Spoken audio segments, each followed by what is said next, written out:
Welcome back to Incremental, the continuous improvement podcast. This is our concepts edition for the week. I'm Devin Bedoni. And I'm Uriel Eisen. And I hit us with the quote. Well, quote, operation sensitive and process blind. Heard this, we went to the show in Portland. This was Wiley over at Bike Friday. A bike show. I think he was quoting someone, and I don't know the source, but operation sensitive, process blind. Basically, technicians tend to be operation sensitive. So how can I drill this hole faster? But process blind, how does this fit into flowing value to the customer from bringing in stock all the way to it landing on someone's door, how they interact with the website, place orders, like the whole value, the whole process of delivering value tends to, not be in people's awareness. Yeah. I have, been involved in the small farm world peripherally for a long time because my wife runs a small organic vegetable farm. And as I get deeper into this stuff, I'm finding in our conversations that is a very common theme in that world. Not that they are completely process blind. Like there's certainly attention paid, but it's like they're sort of hamstrung a little bit because like you talk to a farmer about lead time and they're like, well, it has to be in the ground for 7 months to grow. So it's kind of like, I think there's some blocks to even sort of considering certain aspects of process. There's definitely a lot of people working on efficiency, but it's interesting. To be fair to farmers, it's true across every single industry. The minority of people are doing like continuous improvement, and a big focus there is process, not operations. So, there's a lot of like, how can I get through this row faster? Not necessarily like, how can I eliminate going through this row? There's both. I'm definitely maybe throwing a lot of people under the bus here unnecessarily, but it's I remember for you, like we were on the phone for a year before starting this podcast, and I think I kind of started on lean maybe a little sooner, a bit sooner, and the whole question was sort of like, how does this get applied to a job shop? And so like I think you were sort of struggling to be like, how's this applicable? And then I think the big realization there was treating the process as the product, not the bits of aluminum that ship. And suddenly it's like, and I was re-listening to the podcast, to the episode from last week, and you're sort of talking about like setup sheet templates, and it just struck me how far like that's now what you're working on.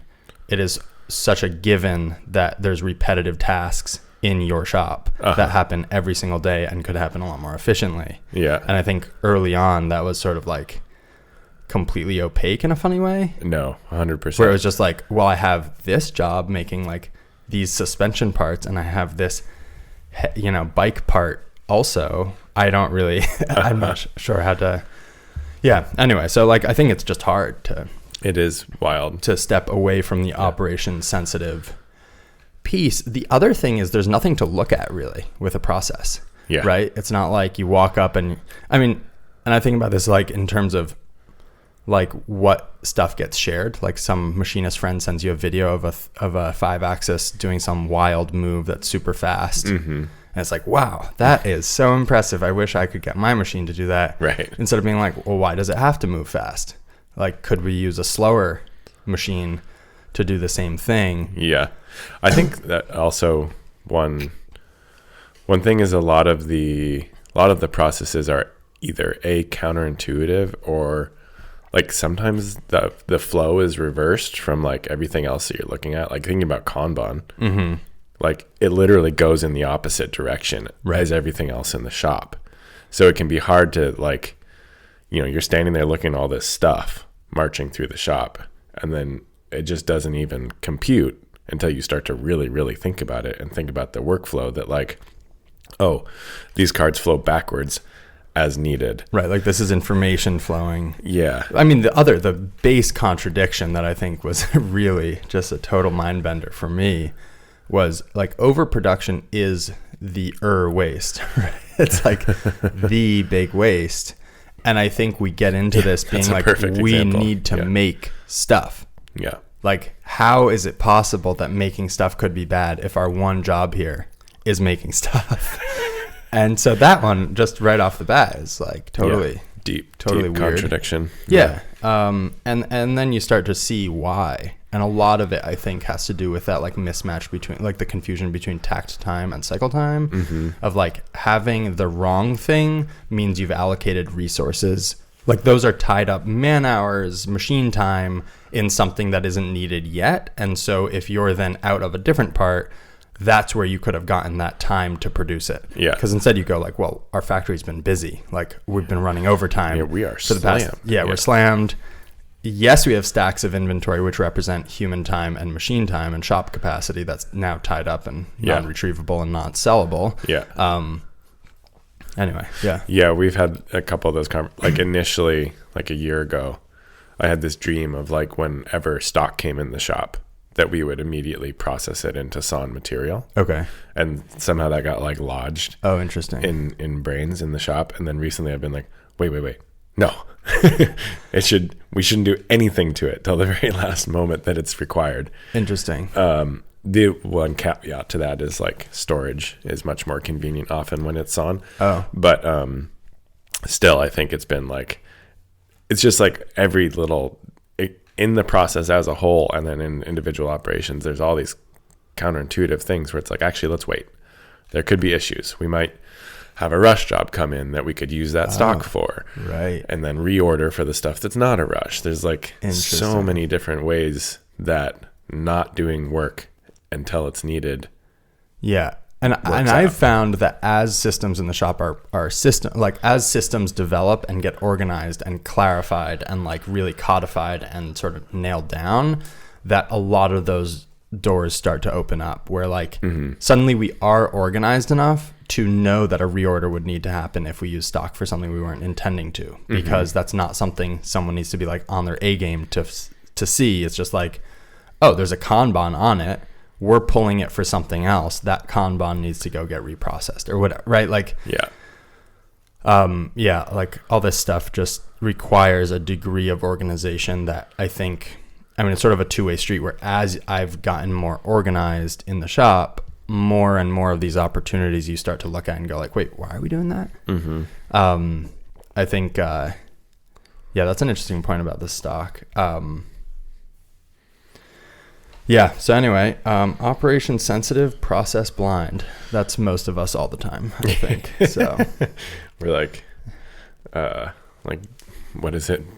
Little baby creatures that are born with their eyes closed. Like slowly trying to like peel those eyelids back. Yeah. But it is fun if you're into a whole bunch of confusion and hard work. I think like on the other side of it lies some major wins. I was going to say, Eliyahu Goldrat, to your point about keeping inventory, his recommendation, if you read Beyond the Goal, literally, that's the name of the book, and that's where he steps away for a moment from his fiction writing and just gives you the goods. This is the essay. Or actually, it's a speech, right? Yeah. Or a presentation. I think something. But basically, to hold large inventories at the top of your supply chain. Yeah. To prevent the issue of not having stuff. And also, you have invested as little as possible into your largest sink at that point. Like your largest cash. You have a huge buffer to make sure you can keep running, but you've only invested the cash in buying it, and then obviously the management of storing it and having a warehouse and all that. So like sizing that appropriately is still applicable, but it's just interesting. His system suppresses overproduction by release of materials rather than by Kanban. But anyway, so to your point, like we've talked about this, and I think I've sort of relaxed my like, we are just going to hold enough inventory for like a certain amount of time. Because realistically, in our shop, that stock is pretty cheap. Yeah. And running out of it is pretty expensive. Yeah. And at the moment, we have enough to do. Like, Toyota worked on the Toyota production system in-house for, I think, 10 years before they started talking to their vendors. And so if we're at a stage where we're still working on it internally, we don't necessarily want or have the levers to go start talking to our vendors and being like, hey, can you be more just in time? Can you make sure that when we submit an order, like we're going to get parts within whatever, 48 hours, right? Like we're just not there yet. And so it's an inexpensive way of making sure stuff starts running.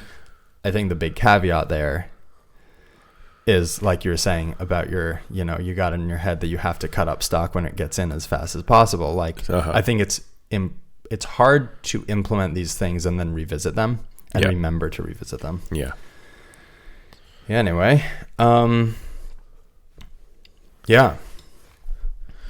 So thank you for our first Patreon subscriber. Very exciting. And that's Julian. Thanks for joining the Patreon. Yeah, thank you so much. We're going to try to shout out all the Patreon members. And again, we're not exactly clear on what this is going to become, but we have some fun ideas that, hopefully basically big feedback loop back into the community and, or we'll buy a fancy yacht, one or the other. That's definitely our shtick. Yeah. Anyway, so thanks, Julian. Yeah. I also wanted to bring up, this is kind of diving into other topics, but I was listening to With Intolerance last week, and Dylan made a fantastic point that just that automation, I think specifically in machine shops, like there's other places where this isn't necessarily true, but in machine shops, automation are really not a substitute for people, that you really need a talented team to effectively utilize automation and implement it in a way that makes money. Interesting. And this is just something that I've been thinking about quite a lot. So it was good to kind of like hear him crystallize that. And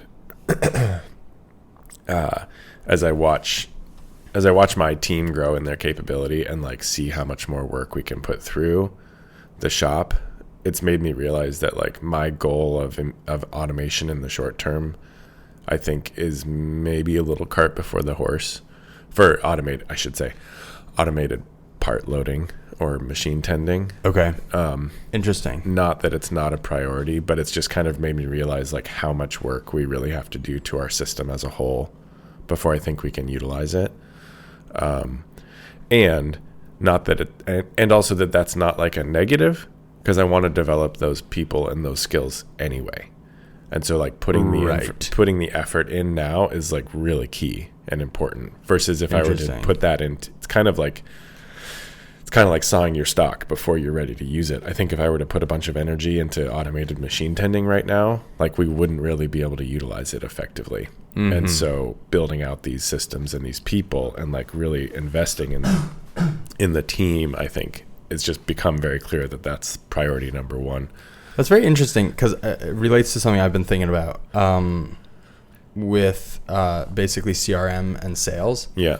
I'm sort of on this fence of like, I see such massive efficiency gains in automating some of the sales efforts and just like making it more streamlined. But then I'm also kind of like, maybe we should hire and then work on that automation stuff. But I'm not sure. Hire a salesperson. Yeah, like hire someone whose role is probably sales, maybe some other stuff, but sales, and then they would kind of work on building that out once they figured stuff out. But I don't know. I feel like, I'm not sure. Like, you're probably right. I don't know if it's an either or. That said, there is a reality of just like there's so many hours in the day. Yeah. Like I just wrote out all the projects that I think subconsciously that I am currently working on subconsciously. You know what I mean? Of like, oh yeah, and then there's that. Oh right, and then there's that. Yeah. And so I put them all up on our whip board, which is theoretically like 1 or 2 projects per person at a time. And I was like, all right, at least I'm going to keep this realistic. It's like, here they all are. And now I need to make a conscious move to push some of them. So like in that way, I think pushing automation makes a lot of sense of like, unless you're making active steps, don't bother working on it at all. Right. And then also if that's interesting. Yeah. I don't know where I'm going to land on that. Because I think if I put in, I don't know, it's probably 40, 50 hours of work, I could make the process much easier. And then when you onboard someone, it's way clearer what the workflows are. Mm-hmm. They're much more efficient. You know, they start paying for themselves faster. Yeah. That said, like as a small business owner, I've sort of been thinking a lot about hiring. And I think in my head so far, I've been like, okay, I will get by like sheer force of will and hard work, I will build the capacity of this company to the point where like I'm effectively doing like 2 or 3 people's job. Yeah. And then I will offload one of those jobs. Mm-hmm. Instead of going like, it is clear that this function is necessary. Yeah. Instead of me taking on a lot more work, I'm going to hire someone to like build out that whole system. Yeah. Yeah. It's, I mean, it's funny. I think it's partially just like the culture of machine shop work, just like everybody yelling, automate, automate, automate continuously, which I get. It's important. And then I think I'm just having to like remember not being process blind, basically. Like we've created a lot of visibility into our process at this point, and like that's just not the bottleneck, you know. So I'm kind of like, stop thinking about it, right? Like there's so much theoretical potential there that we cannot take advantage of because it's not our bottleneck right now. It'd be like buying a super fast machine and like not having a saw that could cut material fast enough to run it or something. Right. And so how do you square that with like the other day we were talking about, and I think this is applicable to everyone with a piece of equipment that is a big part of their business and an expensive part of their business. I don't know if it's expensive, but they seem expensive. The price tag is large. Yeah. So like we've talked about like the cost of a new machine compared to the cost of like a pallet system that could load 2 machines. And effectively, like if you're running 8 hours a day, there's 16 unused hours. Yeah. So for the cost of sort of 1 machine, you end up with like 4 machines. Yeah. You can't argue with that. So you're just saying even if that was on your shop floor, it would sit. You wouldn't be able to take advantage of that capacity. Something would sit. Right? Like it might not be that. Maybe we would prioritize that and it would run. And then our other machines would probably sit that are mostly paid for. Right. Which maybe is better. I don't know.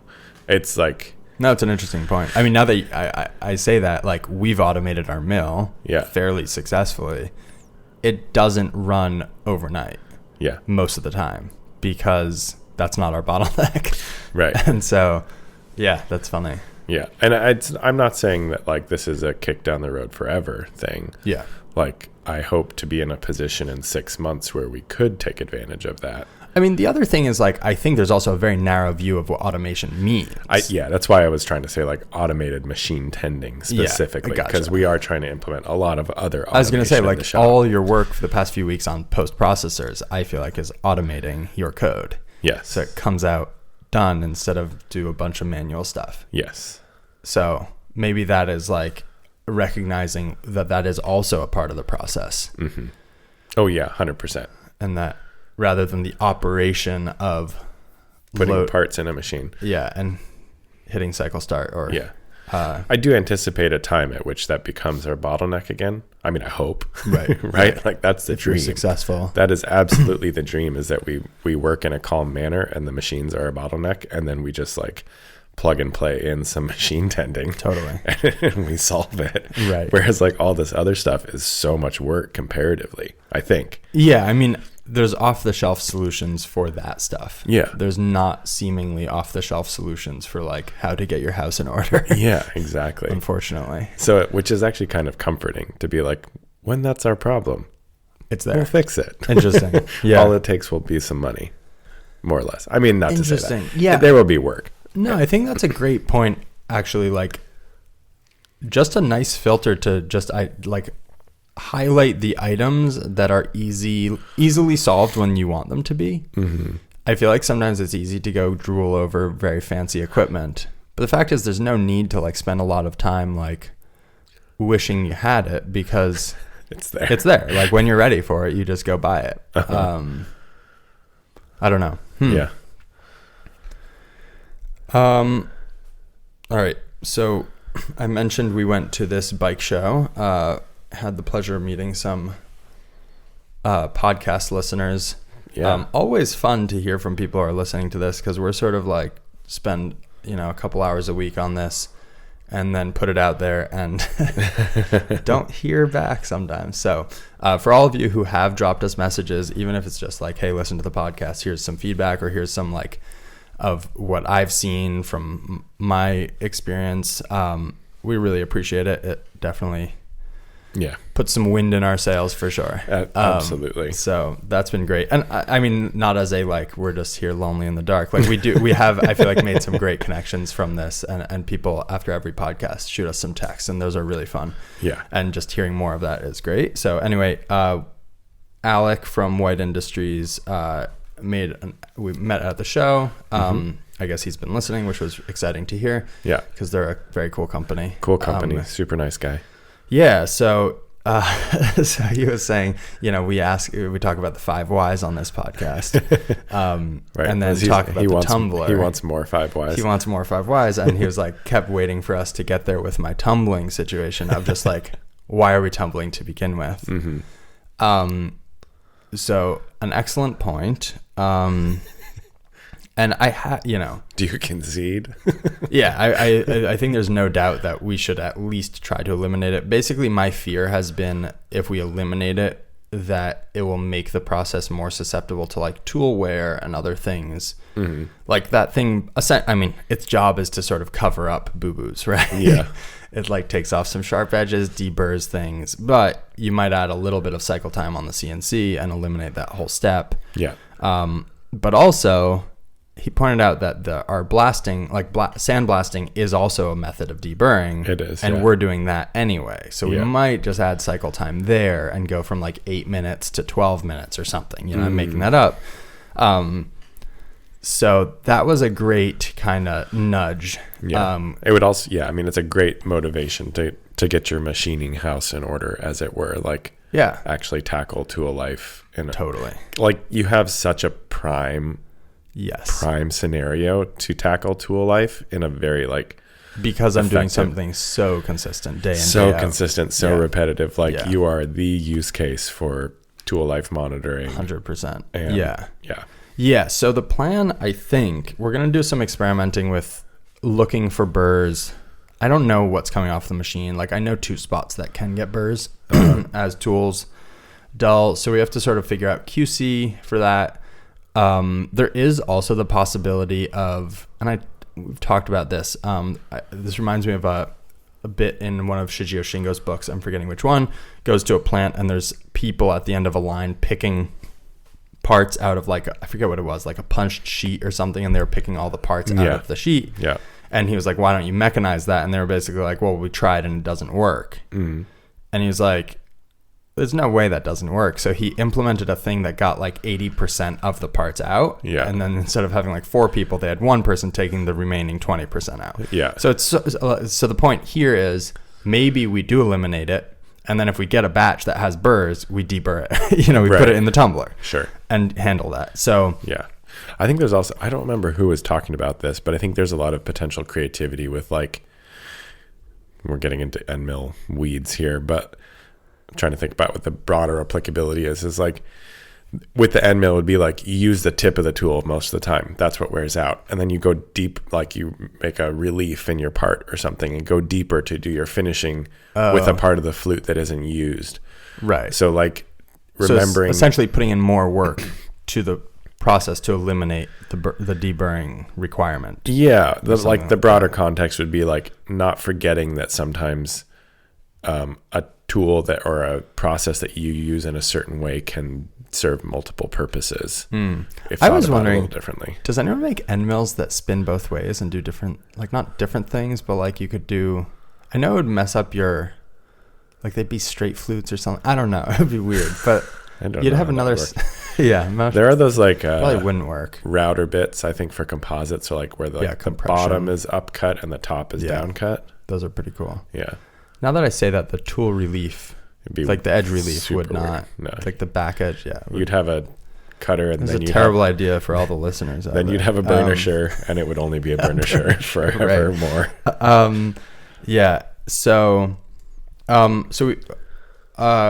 That led me to sort of think hard about that general corner of the shop. Just like basically we go tumbling, and then we have a buffer that feeds, and then the paint department essentially pulls from that buffer, triggered by Kanban from our assembly area, saying like, we're out of orange cams. Yeah. So paint some. And then the paint department goes and pulls from that buffer. We have a bunch of parts there that have been machined, tumbled, degreased, and dried. Yeah.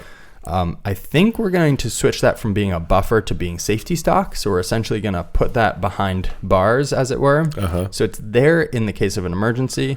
We have, we'll budget a little more time to making sure those are good parts, like QC them a little more deeply. Yeah. But then the goal is to just have them sit there and not use them. And then every day we will be machining the parts for the next day and have them flow through directly to paint. And so the goal is to shorten your feedback loop? Yes, exactly. So the nice thing about the bad thing about a first in, first out FIFO buffers, which we've talked about, like that's pretty common because you don't want to have stuff sit. Yeah. The issue is you extend the feedback loop between when you made something and when it actually gets used. And so then when you have a QC issue, the environment that created that QC problem, that issue, has gone away. So it doesn't exist anymore to go troubleshoot it. Or likely doesn't. Yeah. So like, in many examples, it's like, oh, we pulled stock that we made 6 months ago on this press, and we see that, there's a huge burr here, or there's a, I don't know, it's smashed on this corner, and you have no idea why. Yeah. And you can't go look because that machine has been set up, 100 times on other parts. Yeah. And so that's basically, so the goal would be shorten our feedback loops for QC, and then also just keep on chipping away toward less stock and shorter lead time. Yeah. So if we could eliminate the 2 hours of tumbling, that reduces our lead time from when a Kanban gets triggered to when those parts are actually available to be shipped.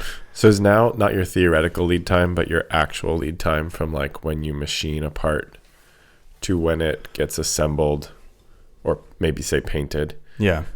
Like 2 days? It depends on the part. Some of them sit for, are less, like we move a lot more 3/4 cam buckles than 1 inch. And so, but we have the same inventory in that buffer. So those sit for maybe a week. Some of the cam stuff sits for a day, 2 days, something like that. Gotcha. Yeah. So my feeling is we could just eliminate it completely, but it's sort of scary. Yeah. And so I think we'll just treat it as safety stock. And then when you pull that stock, there's sort of a deeper investigation of like, okay, what went wrong here? You still need some small buffer, right? Unless you're treating it all as a flow cell? I think we'll be essentially treating it as a flow cell. So the Kanbans from paint will trigger machining directly. Interesting. And then, and it's going to cause issues for sure. Yeah. Like the issue is going to be basically that parts, yes, maybe they all got machined, but then like we come in like if we extend into the night machining, then we come in the morning and we want to throw them in the sandblaster, but they're still covered in coolant. So they still need to go degrease, dried, then sandblast. And so some of those lead times will get a little tricky.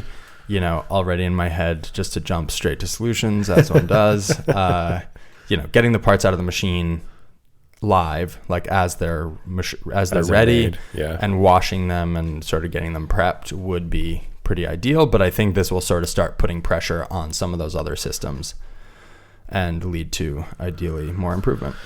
Yeah, that sounds cool. That's a good classic lowering the water level. Yes, without the risks.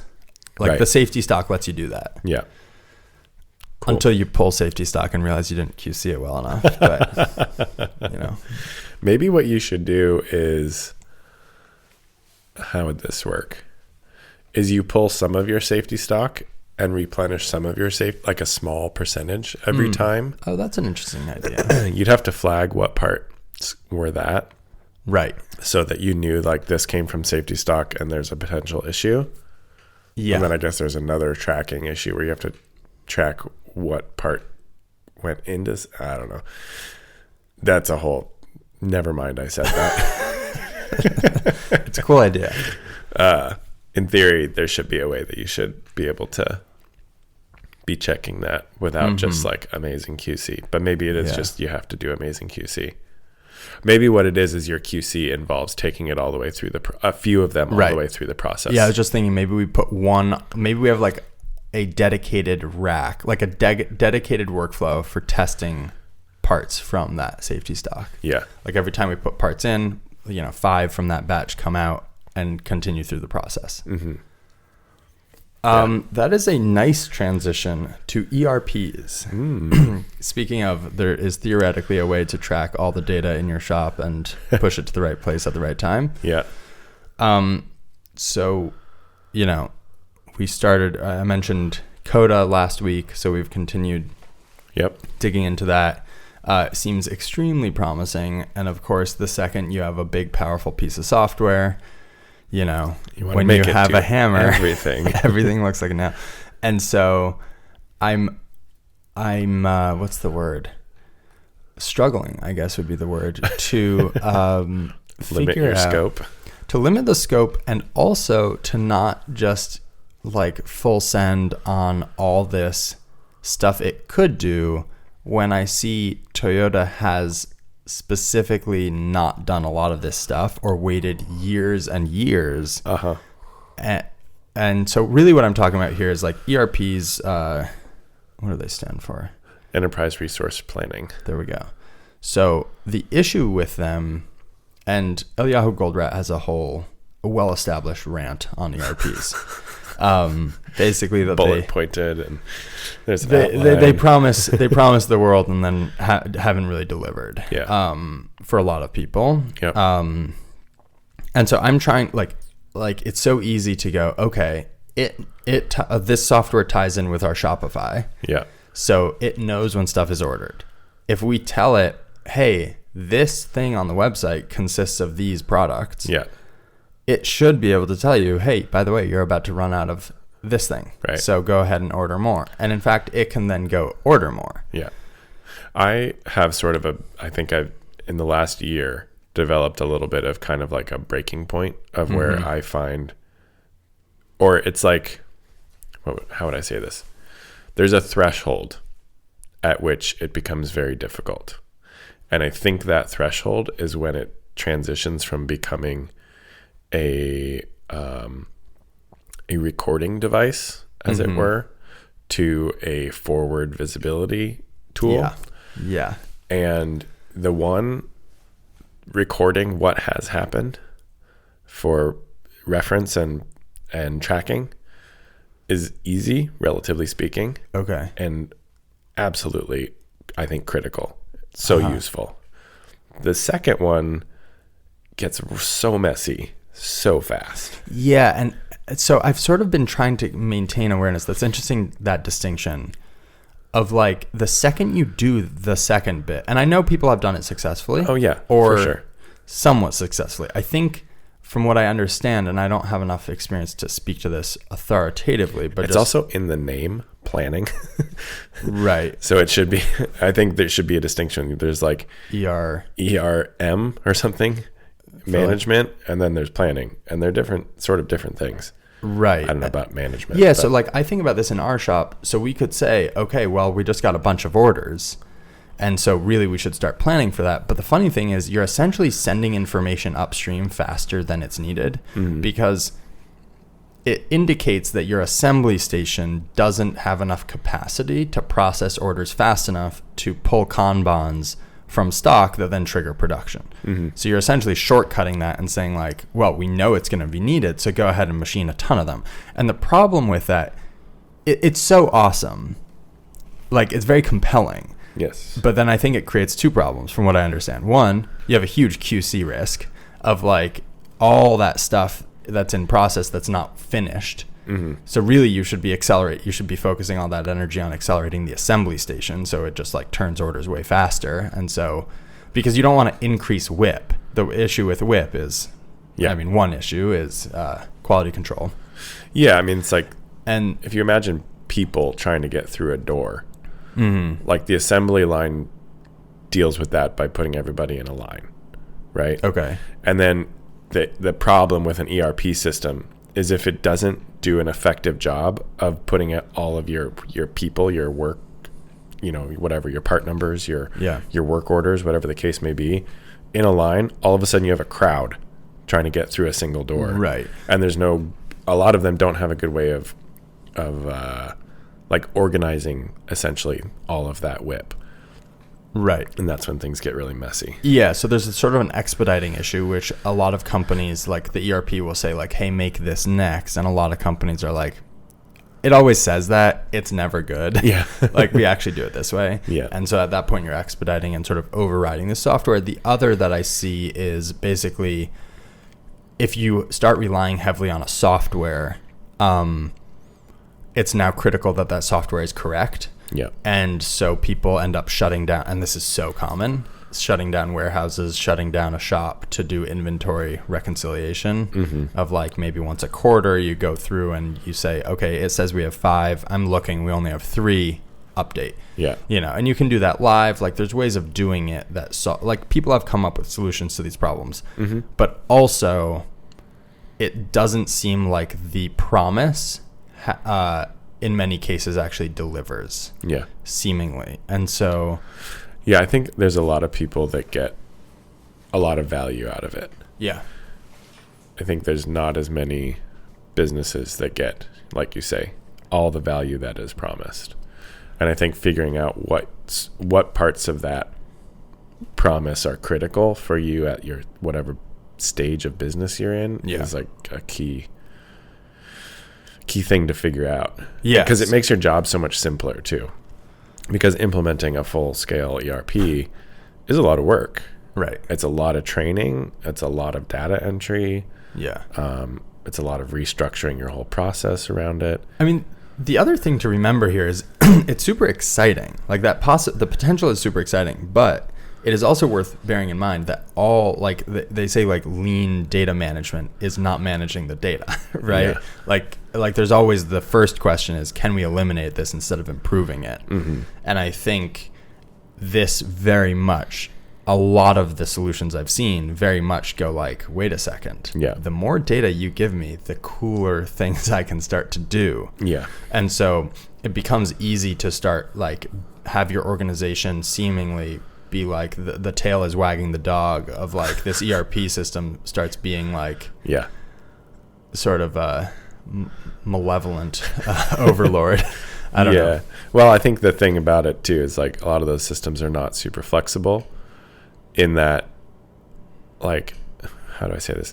It's very easy with a paper system or with an interpersonal system, like just person to person communication, to adapt to changing scenarios. And that's kind of why we've segmented into our paper and digital, is it's made it very easy to be like, what do we actually find to be necessary on a daily basis? What are the conversations we're having? Adjust accordingly. Can we digitize some of it? Yeah, it's very easy to adjust those things in paper. Interesting. Or be like, this is not critical. We're just going to delete. Like, we just delete it off the paper template. You know, this is not something that's important. Whereas in an ERP system, often that part is like critical to the structure of the ERP. Right. And there's all of these downstream chains of information that flow from that. And if you don't put it in, everything grinds to a halt in its system. Yeah. So I think that is sort of, they are generally inflexible. Yeah. So I think what we're going to aim for is having Kanban be paper. I mean, essentially paper. Yeah. That will be generated by this system. And that's more a way of, it will do a few nice tricks, I think, like make ordering more efficient. Yeah. Well, again, you're using digital as a repository. And you're using paper for your forward visibility and your and tracking. Eliminating forward visibility and just doing what is needed now. Yeah. And then letting that actually, this is the other thing, is the point of Kanban is to highlight issues. Yeah. And I think the second you start forward planning, you're actually concealing sometimes issues of like, we didn't run out of parts. Great, we're fine. Yeah. It's like, well, sort of. You're sort of fine. Yeah. You've just stopped improving. So, so the thought is to make it generate those Kanbans, be able to like scan, and that's sort of eliminating the manual labor of creating Kanban, and then also the waste of finding a link to the thing. Then that Kanban gets damaged. Then you have to re-find the link, even though you've already done that work, right? So it just like stores it. Yeah. And then on the ERP side, on the like where it gets sort of vaguely closer to ERP is like, I think we'll play with some other features, like pulling data from our Shopify and stuff like that. But I think that's going to be more around planning our Kanban structure, like minimums, lead times, that kind of thing, right? Because like right now we don't have a good way of updating inventory levels based on current demand. And over time, like we just had a major, I mean, it's not a huge problem. We fixed it, but breakdown in pin Kanbans where we kept running out of pins. And then we were like, wait a second, we just launched a product that uses 2 pins per piece and didn't update any of the quantities, right? Like now we've essentially tripled our pin demand. Yeah. And so I think we'll start to do some of that. And then I think the next piece is starting to deal with some of our, basically the CRM side, which I guess is one of the pillars of ERP. But cool. Well, I think that's about time for us today. Yeah. Did you have anything else you wanted to touch on? A brief callback to last week's quote of 90% rule. And then the remaining 10% taking the other 90% of the time. I've been thinking about our product development and just noticing that it's really easy for me to get products to that 90% completion mark where it's like, all right, this is the bones. And then you can just spend so much time, the other 90% of the project, refining when you think like it feels like it's super close, and then it just like needs one more thing, and then you try another iteration and it's like, oh, that's not quite it, and on and on and on. And I think I'm seeing in our R&D side of things that I think is the major waste to solve, and I think I want to come up with more explicit ways of working through that, of like documenting what are the remaining what are the outstanding items to get a product across the finish line, and sort of keeping that with the product and sort of saying like, okay, well, let's solve them, or let's can this project. And I think right now it's sort of neither happens, and then they just sit, because it's like you get into the really hard part of like, it's kind of frustrating because you're making these tiny tweaks, and then it's like, oh, I think this will be it. Yeah. Oh, that's not it. Okay, maybe this time. So we have a lot of projects that are near that 90% mark, and I'd like to get some of them across the finish line. Yeah. Anyway, work in process, like non-finished improvements are the worst improvement. Same with product development. Yes. A lot of organizational time in it. Yeah. And no benefit. Yeah. Besides some satisfaction that you figured out some stuff. I guess. Anyway.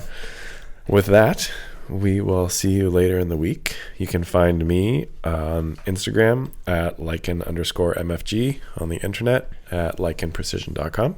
And you can find me at austere_manufacturing on Instagram and austeremfg.com. The podcast is at Incremental CI on Instagram, and also we have a Patreon. The link is in the description. Please check it out if you get value from this podcast.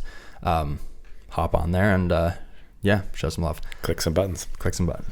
Talk to you soon.